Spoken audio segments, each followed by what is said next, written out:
reconnaître qu'il puisse y avoir du vrai en art. C'est donc reconnaître qu'il y a une pensée tout simplement ontologique de l'art. L'œuvre d'art peut être vraie. Et ça, déjà, cette appellation-là est anti-platonicienne.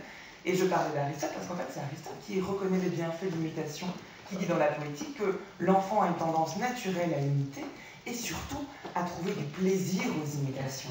Et là, on peut sortir du coup d'une condamnation morale du faux en art qui serait forcément du côté du mauvais, voire du faux, et reconnaître le plaisir esthétique. Absolument. D'abord, la condamnation morale du faux est une chose très récente. Je crois qu'il faut vraiment insister là-dessus.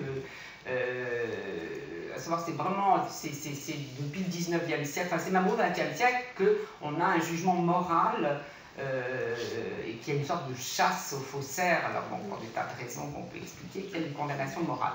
Ça n'a pas été le cas auparavant. Et je crois que c'est lié vraiment à l'idée d'imitation. Là, vous avez tout à fait raison.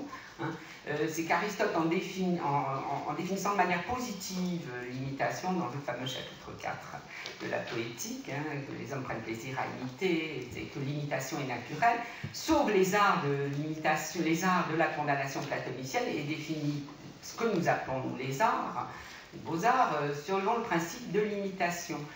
Mais ça ne pose pas encore la question du faux. Le problème du faux, je pense, pour qu'il commence à se poser véritablement, c'est pour ça que je crois que c'est important de dire que ça se pose à la Renaissance, suppose une nouvelle idée d'imitation qui n'apparaît qu'à la Renaissance. Puisqu'au fond, à partir d'Aristote, pour aller très vite, on a deux idées d'imitation, de définition de l'imitation.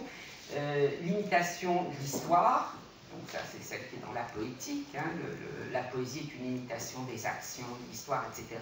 Et l'imitation de la nature, qu'on trouve dans la physique. Donc ça va donner deux conceptions de l'art comme imitation de l'histoire, imitation de la nature. La troisième définition de l'imitation qui n'apparaît qu'à la Renaissance, c'est l'idée que l'art est une imitation de l'art. Et c'est là que la problématique du faux va commencer. Que la question va commencer à s'interroger sur le faux.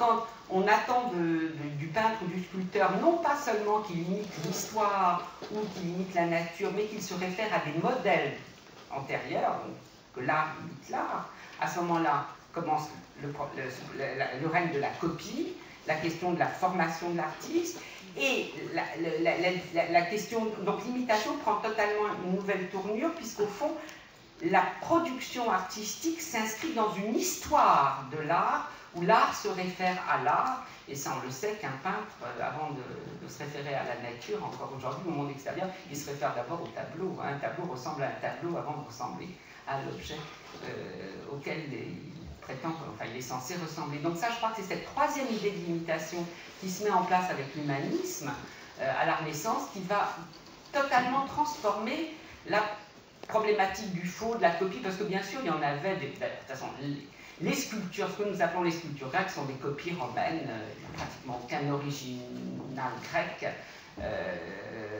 qui est survécu ou qui est subsisté, donc ce sont des copies romaines, mais ça n'a jamais posé un problème. C'est vraiment à partir de la Renaissance, parce qu'on a tout à fait une nouvelle conception de cette idée d'imitation.